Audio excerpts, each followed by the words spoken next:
Hello, everybody. Coming to you today, Monday, October 7th. Basically, first day back with everything normal after the strike.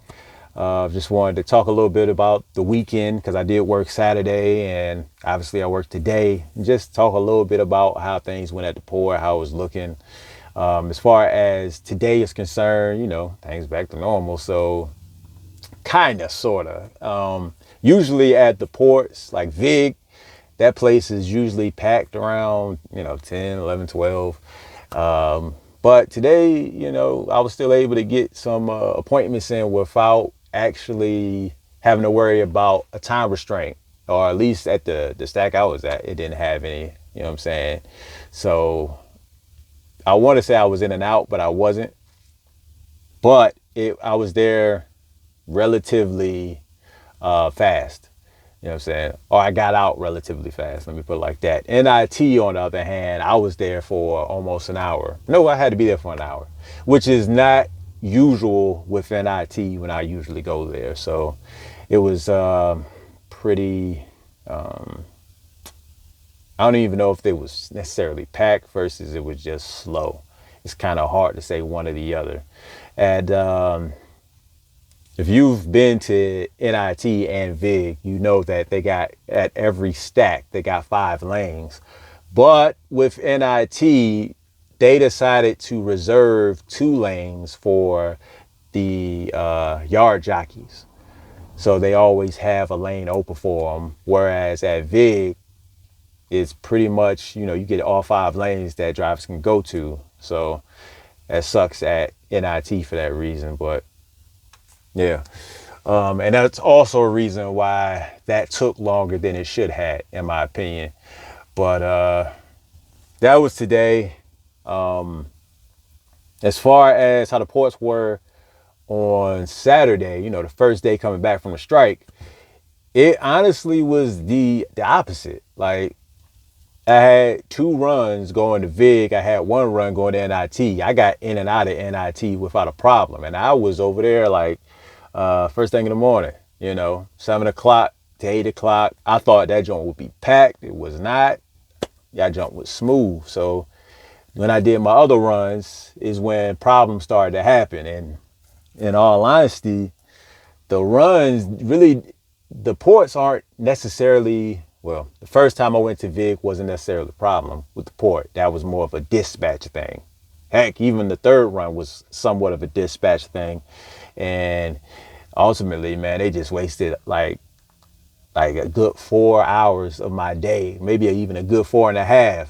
I honestly feel like I shouldn't even work Saturday with everything that happened, man. So I'm gonna just try to give you a quick breakdown, try to keep this as tight as possible, and keep my complaints to a minimum as well. So my first run was at NIT. Like I said, that was smooth other than getting behind a train for like 10 minutes, but I was probably still out of there within 30 minutes. Second run was supposed to go to NIT. That's what my dispatch told me, through messaging. But turns out it actually didn't go to NIT, it went to VIG. So throughout me driving to NIT, waiting there to figure out what was going on, and then driving to VIG afterwards, that was like a good 50 minutes wasted. When I got to VIG, the second run was relatively easy, but I had to drop off my chassis at PCY, at the chassis yard. So you do that. That took like 25 minutes. Went back to the yard to go pick up a third container to go to VIG. And then I find out that the container's not there. So I don't know what happened with the container. I don't know who had the container. I just know for a fact that that's what the container number that they gave me wasn't there. Called dispatch. They didn't know who had it. And ultimately, I ended up, they asked me, I was about to say ultimately I left, but they actually asked me to pick up a different container to take to PPCY. They asked me, like, oh, you want to take this one instead since the other one not there? I was like, yeah. But then I turn around and find out that container actually was sealed and it was loaded, but in order to take it to PPCY, it has to be empty. So then I try to talk to them again, try to figure out what was going on. And by the time they actually hit me back, I just got a bare chassis and decided to just go ahead to Vig and just be like, whatever, man, it is what it is. At that point in time, that was probably, from the time I got to the yard to the time I left, that was probably a good 40 minutes of time wasted there. And then when I got to Vig, I was there for like an hour, hour and a half. So yeah, a bunch of that time could have been easily avoided. You know, you take anything after my second run. First time I went to Vig, I could have went ahead, dropped off that empty container, and then I could have picked up what I picked up from Vig as well. You know what I'm saying? So the time I went to PCY to drop that chassis off and then go back to the yard and look for a container that wasn't there and then turn around and go back to Vig, that whole amount of time could have just been avoided.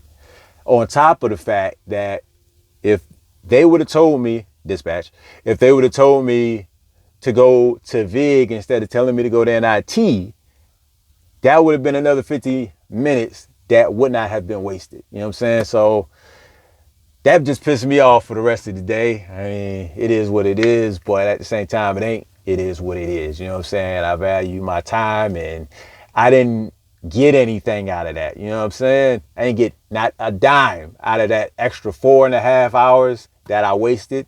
You know what I'm saying? Just wasted fuel. You know what I'm saying? So I lost money. I ain't gained any money. So it is it's one of those things, man. That's just all you can say. Like, as far as being a driver and, but actually I don't even want to talk about it no more. You know what I'm saying? That's what it was. So I guess to just end this with something, everything's going back to normal. Strike is more than likely over.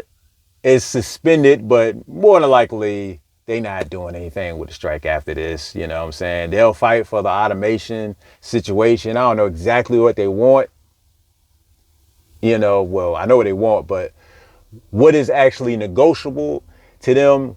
Like, okay, they're gonna lose some jobs to automation regardless. There's just no way of getting around it. Just how many jobs and what jobs is going to be able to be like, all right, we'll go ahead and acquiesce to that. You know what I'm saying? As far as negotiation, it's a negotiation, so they are going to end up losing something.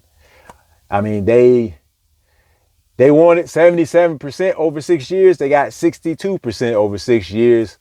And that's a big win. And that's going to keep probably most of the people that I would say that still wants to just go ahead and work. They'll probably still be fine. You know what I'm saying? So somebody's just going to lose something.